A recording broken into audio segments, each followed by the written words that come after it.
Hello, everyone, and welcome to the December edition of Sepsis Chatter. My name is Susan Von Bossi, and I'm the RN Quality Consultant for Registry Partners Incorporated. Today's presentation is titled The New ICD-10 Code Z51.A Encounter for Sepsis Aftercare.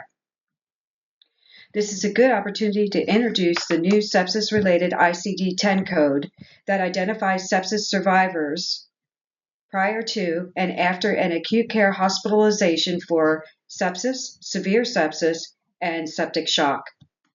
This new diagnosis code was adopted in July of 2024 and recently took effect on October 1st, 2024. One of the many reasons this code is so unique is because it is the first aftercare code created specifically for sepsis.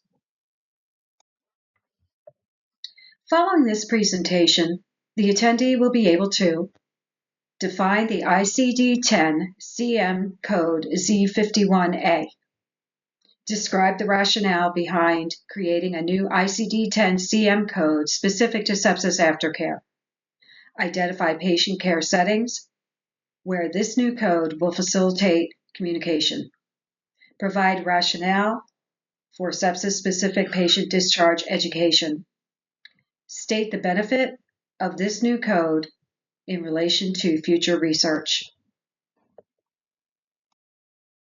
So what is an ICD-10 CM code?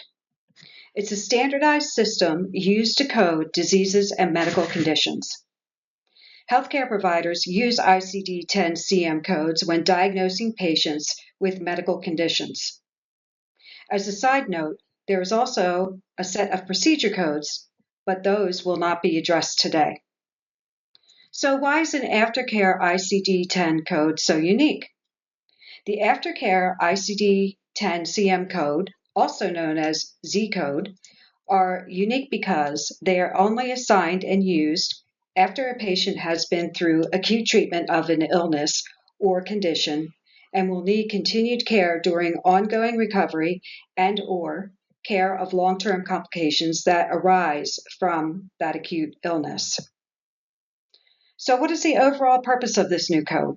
Again, is to identify sepsis survivor, which will make it clear that the patient falls into the population that will need ongoing post-sepsis care and rehabilitation once he or she leaves the acute care setting.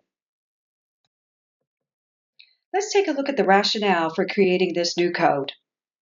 The sepsis-specific ICD-10 codes presently describe acute conditions that are resolved before the hospital discharge.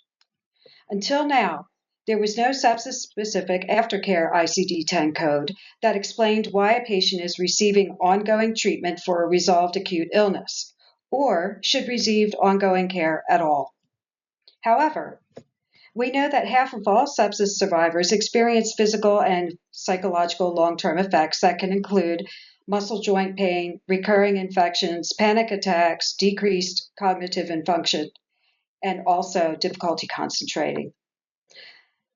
According to the Sepsis Alliance, functional disability occurs in 75% and cognitive impairment occurs in 34% of sepsis survivors. So when we consider the ongoing health problems of sepsis survivors, it makes sense to be able to identify them to ensure that they are recognized as at risk and receive the continuity of care that they require post-acute illness.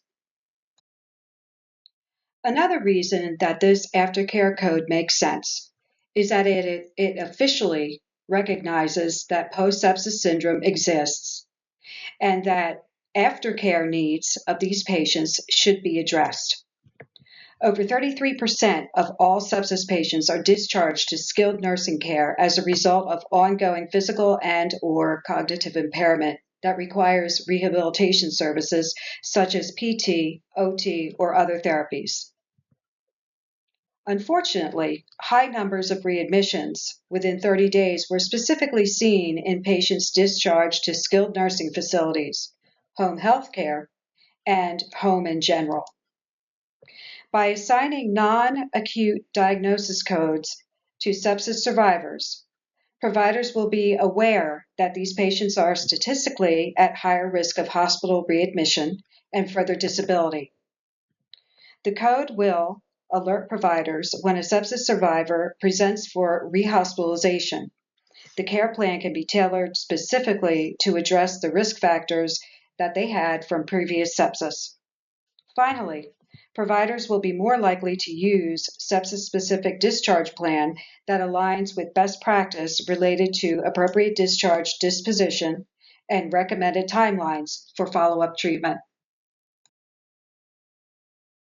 What are some of the benefits that the Aftercare Code can provide? The fact is, many patients are never identified as sepsis survivors. This diagnosis code will facilitate communication about survivorship, risks, and complications that the patient has experienced as a result of sepsis. It will follow the patient from inpatient discharge through subsequent admissions to outpatient follow-up visits and beyond, rehabilitation, skilled nursing care, home health care, long-term care, acute care, primary care. Pretty much anywhere the patient needs to go, this can be communicated. So also, the development of sepsis-specific discharge planning protocols is of utmost importance. Examples of what best practice discharge planning looks like could include addressing the post-sepsis related symptoms and suffering, screening for social determinants of health to identify specific referral needs, perform medication reconciliation at ICU discharge and hospital discharge, including sepsis information in the hospital discharge summary, including sepsis, related diagnoses, received treatments, ICU stay, and post-sepsis impairment. Include information on necessary clinical follow-up to manage sepsis sequelae in the hospital discharge plan, and perform post-hospital physical, cognitive, and emotional assessments. Another benefit of this new code is that healthcare providers will recognize that sepsis-focused patient education needs to be provided at hospital discharge and at any other healthcare setting that may apply. It's important to educate the patient about what happens next. Follow-up appointments. Discuss the importance of them and that they really need to be done within 7 days of discharge. Referrals. You can discuss PT, OT, counseling, or any other referral that may be of value to them. Also, discussion and written material related to the physical, cognitive, and emotional issues that are common among sepsis survivors, and also the long-term effects. Finally, when to seek help. The warning signs and symptoms that should not be overlooked. This is a sepsis survivor fact sheet for patients. It was developed by the CDC. I like it because it's easy to read and it contains information related to rehabilitation and expectations once discharged from the hospital. It also discusses how patients can help in their own recovery, long-term effects, and when to seek help when it's an emergency. The last benefit of this new code that I would like to discuss is aftercare-focused research. Sepsis survivors drop off the radar once they are discharged. This is partly because, up until now, there was no official way, to identify them as a sepsis survivor.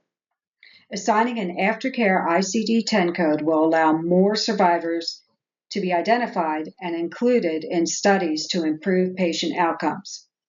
The more survivors that can be captured, the better we will be able to evaluate post-acute care, mortality and morbidity, recurrence and rehospitalization, post-acute follow-up appointments and treatment, how discharge disposition affects patient outcomes, and also rehab services selection.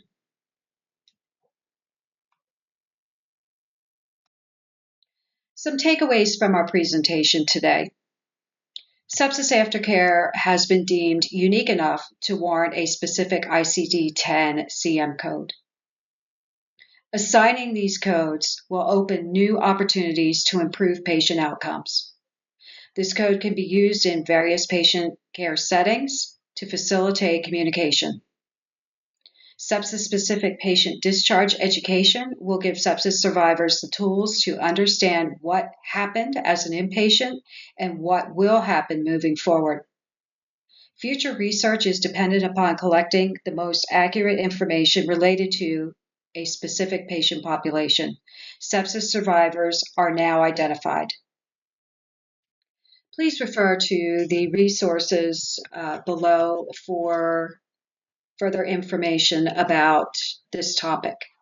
Of note, the CDC and the Sepsis Alliance both have entire sections of their website dedicated to sepsis survivorship, and I think that's pretty helpful for patients.